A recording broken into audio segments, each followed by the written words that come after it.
শনিবার থেকে দার্জিলিংয়ে শুরু হলো ATP trainers masters MT200 series.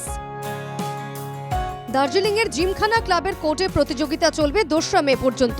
35 বছরের বেশি বয়সী পুরুষদের 9 বয়স ভিত্তিক বিভাগ ও মহিলাদের 2 বয়স ভিত্তিক বিভাগ রয়েছে প্রতিযোগিতায়। বেঙ্গল টেনিস অ্যাসোসিয়েশনের সহযোগিতায় স্পোর্টস কেডিআর আয়োজনে দ্বিতীয় বর্ষে পড়ল এই প্রতিযোগিতা।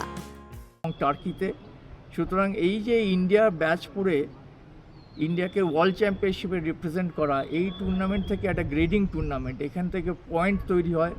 এখান থেকে টুর্নামেন্টের প্রত্যেকের প্লেয়ারের সিঙ্গলস ডাবলস মিলিয়ে যে সবথেকে বেশি পয়েন্ট করে, সেখানে টপ 4 জন প্লেয়ারকে নিয়ে ইন্ডিয়ার টিম তৈরি হয়। এবারের প্রতিযোগিতায় 100-র বেশি প্রতিযোগী অংশগ্রহণ করেছেন। তাদের সুযোগ থাকছে বয়স ভিত্তিক বিশ্ব চ্যাম্পিয়নশিপের জায়গা পাকা করে নেওয়ার। যে এখানকার যারা যারা প্লেয়াররা আসবে, ভালো প্লেয়ারদের সঙ্গে আলাপ হবে, খেলতে পারবো, এনজয় করতে পারবো।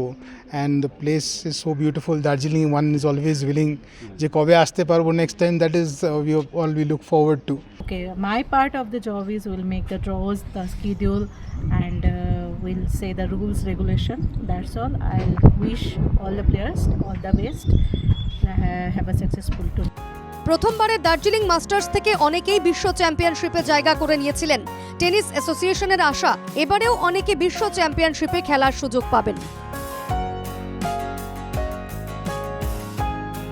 দার্জিলিং থেকে দেবরাজ ছেত্রীর রিপোর্ট, NKTV বাংলা।